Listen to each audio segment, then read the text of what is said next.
Nang makarating kami sa lugar na sinasabi ni Tyler, ay parang nanibago ako, masyadong tahimik at iilan lang ang mga tao. Sa tingin ko ay dito nagpapahinga noon si Tyler, kapag gusto nito ng payapa na kapaligiran, sariwa ang mga hangin at ang mga bata ay masayang naglalaro sa kanilang mga tapat ng bahay. Napatitig ako sa kung paano kasaya ang mga bata maglaro, noon kasi wala akong kalaro, natatakot sila sakin, dahil daw ako ang may kasalanan bakit nawala si Freya samin. Tanging si Ate Eunice lang ang kalaro, minsan naman busy ang ate, kasi nag-aaral na siya noon. Nasa labas lamang ako ng bahay, ay nakikita na binabantayan ng mga yaya nila, at masayang naglalaro. Yun lagi ang kinaiinjitan ko noong bata pa ako, kahit pagmamahal ng kaibigan noong bata pa ako, hindi ko naranasan kung iwasan nila ako, parang may sakit ako na nakakahawa. Kaya labis ang lungkot ko, na malaman ko na wala na si Natalia. Ito lang ang lumalapit sakin, o di kaya nakakasama ko noon. Pinanggako ko sa sarili ko na mamahalin ko ang anak ko. Hindi ko ipapadama sa kanya na nag-iisa siya. Kahit tinaboy kami ng daddy niya, ay bubuhayin ko ito ng ako lang. Maraming salamat Tyler. Okay na ako dito. Saad ko dito. Ngunit masamang tingin lamang ang ginawad sakin ni Tyler. Saktong dumating naman ang makakasama ko sa bahay. Mabait si Manang at napakamaasikaso. Parang lola ko na rin ito ituring, dahil kahit mga grandparents ko ay ayaw sakin. Favorite kasi nila na apo si Freya. Kaya labis din ang paninisi nila sakin. Siguraduhin mo na maayos ang lagay mo, ayoko na ipahamak mo ang anak ko Viana. Bilin nito sakin. Pagkatapos ng pag-uusap namin, ay umalis na din si Tyler. Tanging kami lang ni Manang ang naiwan sa malaking bahay. Hindi rin pala ako nakapagsabi kay ate. Naisip ko na i-message ito, upang hindi na mag-alala sakin ito. Hi ate, si Viana po ito, kung nagtataka ka po na hindi ako nakakadalaw. May problema lang po ako. At babalik din naman po ako. Huwag ka po mag-alala sakin, I love you ate. Laman ng mensahe ko. Nasaan ka ba? At bakit ayaw mo sabihin nasaan ka? Tanong ni ate sakin. Secret ate syempre, tsaka don't worry about me ate, I'm okay promised. I will back soon. Sagot ko dito. Agad ko na inalis ang SIM na aking gamit, at baka matuntan pa ako ni Austin. Alam ko na gagawa ng paraan yun, kung sakaling matauhan na siya ang ama ng dinadala ko. Maraming connection si Austin, kaya madali lang iyon para sa kanya. Kaya naman si Tyler ang aking naisip na alas mula kay Austin. Ayoko man gawin ito, pero wala na akong choice, lahat sila ayaw na sakin. At hindi ko kaya kimkimin ang mga masasakit na salita na binabato nila sakin. Hindi ko alam kung sa sobrang dami ko bang iniisip ay napapabayaan ko ang paligid ko, napakakalat at madumi. Saktong dumating naman si Tyler sa bahay. Sinermonan ako nito na dapat maging malinis ako sa paligid ko, kesyo may kasama ako, ay hahayaan ko na ang kasama ko. Dahil doon ay inayos ko ang aking sarili. May point si Tyler, matuto tayong huwag umasa sa tao, dapat bilang magiging isang ganap na ina, ay marunong na ako sa ganitong bagay. Sa umaga ay panay ang lakad ko, bilin kasi ni Manang, maganda daw iyon sa buntis, at dapat kahit papano ay naarawan ako. Sa aking paglalakad ay may bata ako nakita umiiyak ito, nilapitan ko ito dahil sa nakikita ko ang sarili ko sa kanya noon. Walang gustong makipaglaro, dahil daw sa hindi daw ito marunong. At walang laruan. Ang pinagkaibahan lang namin ng batang ito ay umiiyak ito, dahil sa ayaw din siya kalaruin, at walang laruan tulad ng mga bata. I have allowance naman na pwede ko ibili ito, para hindi na malungkot ang bata, naawa din ako dahil pakiramdam ko ako ang bata. Bata, bakit ka umiiyak? Tanong ko sa bata. Ayaw po kasi nila ako kalaro. Kasi wala daw po akong laruan na maganda. Sagot nito sa aking tanong. Walang pag-aalinlangan ko na inaya ang bata na sumama sakin. Teres, sama ka sakin. Bibili tayo. Pag-aya ko dito. Ayoko po, sabi ni Mother Mila, bawal daw po ako sumama kung kanino lamang. Sagot muli ng bata. Kaya pala parang ayaw ito isali sa laro, ay dahil sa ampunan pala galing ang bata. Don't worry, magpaalam tayo, para makasiguro ka. Paglahad ng aking kamay sa bata. Agad ako sinamahan ng bata, kung saan ang tinutuluyan nito. Isang matandang madre ang sumalubong sakin. Magandang araw sa'yo. Oh Kate, bakit naman nagpasama ka pa, buntis pa naman si Iha. Tukoy nito sakin. Hindi ko alam paano agad natukoy ng madre na buntis ako, gayong maliit pa masyado ang tiyan ko. Okay lang po, sa katunayan po ako po talaga nagpasama para kausapin po kayo. Sagot ko sa madre. Ganun ba? Ano bang atin? Mahinhin na ani ng madre sakin. Gusto ko po kasi sana isama itong bata, ibibili ko lang po ng mga toys. Naawa po kasi ako, na ayaw siya kalaruin ng mga bata doon, dahil sa wala daw itong laruan. Pag-e-explain ko sa madre. Walang problema, kay buti ng iyong loob nawa ay pagpalain ka ng mahal na Diyos. Saad ng madre sakin. Masaya ako na sa ganang paraan, ay makatulong ako sa mga batang may mga kailangan. Sinamahan ko si Kate na bumili ng laruan. Marami ang aming binili, upang ang lahat ng mga bata na nasa ampunan, ay mayroon din at patas lang. Nang dumating kami doon, ay sobrang saya ng mga bata, ang iba ay naiiyak na, ngayon lang daw sila nagkaroon ng ganang laruan. Napakasaya sa pakiramdam, na nakatulong ka kahit doon man lang. Sa mga bata sa ampunan, ay si Kate ang pinakamalapit sakin, napaka-sweet na bata at napaka-masunurin nito. Nang makauwi na ako, ay nag-alala pala si Manang sakin. Hindi ko pala nasabihan si Manang na aalis ako, ang alam lang kasi nito ay maglalakad-lakad lamang ako sa labas. Ihaasan ka ba nang galing? At anong oras na, mahamugan kang bata ka? Saad nito sakin. I'm sorry po, may bata lang po ako tinulungan, yung mga nasa ampunan po. Meron po palang malapit dito. Tanong ko. Andoon ka lang pala, papunta na si Tyler dito, akala ko kasi nawawala ka. At oo may malapit nga, sa susunod magsabi ka para alam ko kung nasaan ka. Bilin ng matanda sakin. Tumango naman ako bilang pagsang-ayon dito. Ilang oras lang ay dumating na si Tyler, kahit gabi na ay pumunta pa rin ito. Sa kanyang itsura ay mukhang nagmadali ito na pumunta dito. Ano bang pinaggagawa mo? Tanong nito sakin. Sorry, doon lang naman ako nanggaling. Turo ko sa daanan patungo sa ampunan. Akala ko magagalit pa ito nang ituro ko ang ampunan. Sa susunod magpaalam ka. Hindi yung bigla kang aalis, pinag-alala mo si Manang. Sermon nito sakin. Tumango na lang ako, ayoko pa na magtalo dahil lang doon, aminado naman ako na mali ang ginawa ko. Umaga nang mapagpasyahan ko na gumamit ng social media, hindi ko personal na account ang gamit, ayoko matrace ni Austin. Ewan ko bakit biglang napunta ako sa account ng lalaki. Sa mga upload nito ay tila masaya, at parang walang sinaktan na iba. Habang ako nag-iisa dito, at pakiramdam ko ay napakalungkot. Akala ko siya ang magiging sandalan ko, pero ito pala magiging dahilan ng kalungkutan ko. Busy ako sa aking binabasa, nang biglang pumasok si Manang. Ipapakilala ko nga pala itong bagong hardinero natin, siya rin magiging utusan natin sa mga mabibigat.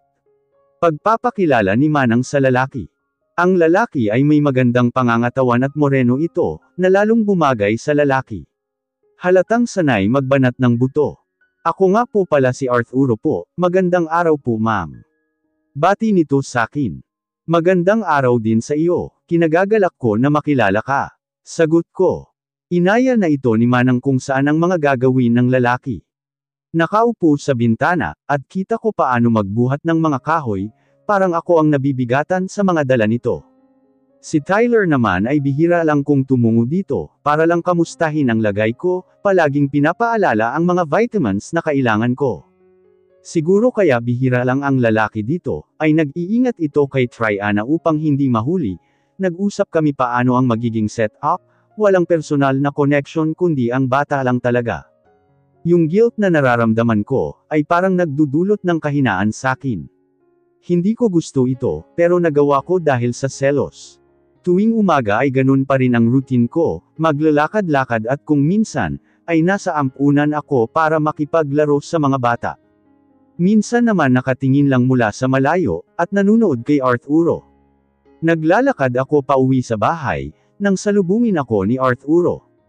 Magandang araw po, akin na po iyang dala nyo, baka po mabigat. Saad nito sakin. Hindi na magaan lang ito. Huwag kang mag-alala, kung mabigat ito ipapabuhat ko naman. Nahihiyang sagot ko dito. Ngumiti naman sakin si Arturo. Totoo ang kasabihan na napaka-attractive ng mga lalaking galing probinsya. Napakasipag pa. Now I know bakit ganun kamahal noon ni Ate Eunice si Kuya Alejandro. Pero hindi ko tipo si Arturo, nakakahiya at lalo nakakahiwalay ko lang kay Austin, at buntis pa ako. Naging madalas ako na lumabas ng bahay, nababagot kasi ako dahil wala man lang magawa. Alam ko na kasalanan ang pag-iisip ko, na sana hindi na lang ako nabuntis. Sa tuwing naalala ko ang mga masasakit na salita ni Austin sa akin, ay nanakit ang puso ko, na parang may karayom na nakabaon. Sa aking paglalakad ay tumungo ako sa bahay ampunan, tulad ng ginagawa ko, ay lagi akong may dala sa mga bata, bagay na ikinatuwa ng mga bata. Tuwing dadating ako ay nagtatakbuhan na ang mga ito sa tuwa, na makita ako. Ang mga bata ay nakangiti habang naglalaro. Sa ngayon ay ako ang gusto lagi nakalaro ni Kate. Naglalaro ito ng lutuan, nang mabanggit ng bata ang pangalan na pilit ko na iniiwasan. Ate Viana, alam mo po may bisita kami mamaya, pogi po yun at si Kuya Austin po. Saad nito. Nagulat ako sa pangalan na binanggit ng bata. Hindi pwede na malaman ni Austin na nandito ako. Akala ko ba walang nakakaalam dito? Hindi ba alam ni Tyler na pumupunta ang kaibigan ng asawa niya? Dahil doon ay nagmadali ako na umalis doon, nagpaalam ako ng maayos sa punong madre, na uuwi na ako bilang pagbigay galang. Takot ako na makita ako ni Austin. Paano kung kunin niya ang bata? Once na makonfirm na niya na sa kanya itong dinadala ko. At hindi pwede na malaman ni Tyler na hindi ito sa kanya.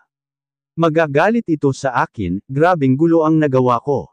Ano bang kamalasan mayroon ako ngayon?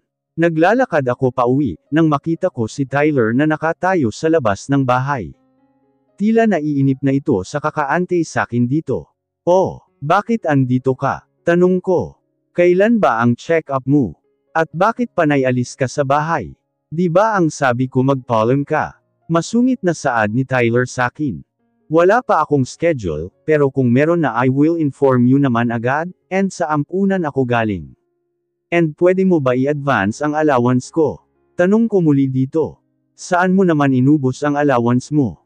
Tanong ni Tyler sakin. Bumili kasi ako, dami mo namang tanong kunwaring naiinis na ako sa mga tanong nito. Saktong nag-uusap kami ni Tyler nang dumating si Arturo, tila nagtinginan pa ang dalawa, siguro hindi pa ito napakilala ni Manang sa kanya. Magandang araw po, ako po pala si Arturo, bagong trabahador dito. Magalang napakilala ni Arturo kay Tyler. Tumungo naman si Tyler sa lalaki, at naglahad ng kamay dito. Ako nga pala si Tyler. Pagpapakilala ni Tyler kay Arturo.